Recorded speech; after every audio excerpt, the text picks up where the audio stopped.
အချင်းမဆူတဲ့ရှောက်တီသုံးလုံးနည်းလေးကိုဝေမျှပေးချင်ပါတယ်။ပါဝင်ပစ္စည်းလေးတွေကိုတော့ဗီဒီယိုတွေကအတိုင်းလုပ်ပြသွားပါမယ်ရှင်။ရှောက်တီကိုအခွန်နွားပြီးတော့ပပလေးလေးထားပါမယ်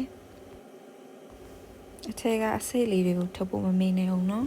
။ဒီဗီဒီယိုမှာပစွန်ကြောင်းမုံမသုံးထားပေမဲ့လောက်စားဖြစ်ခဲ့ရင်ပစွန်ကြောင်းမုံလေးထည့်ရင်ပိုကောင်းပါတယ်။ပြီးရင်တော့အဆက်အတွက်ငရုတ်သီးစိမ်းနဲ့တောက်ကိုပပလေးထားပါမယ်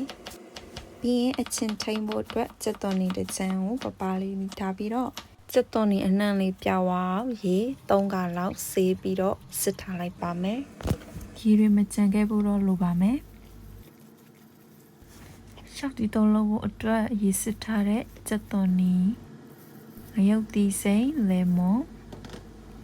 မြေပဲမုတ်ပဲချမုတ်အရသာအတွက်စားအချိုမုတ်ပြီးရင်အစမုတ်ငံပြရဲနေငယ်နဲ့စီကျက်လေးကိုထည့်လိုက်ပါမယ်လိုအပ်တာအကုန်လုံးထည့်ပြီးလို့ရှိရင်တော့ရောသမမွေပြီးတော့နှိမ့်လိုက်ပါမယ်အရသာမြည်စံပြီးတော့လိုအပ်တာလေးတွေကိုထည့်လိုက်ပါမယ်ခုဆိုရင်တော့အရသာရှိတဲ့အရင်မချင်ပဲစားလို့ကောင်းတဲ့ရှောက်တီတုံးလေးရပါပြီရှင်။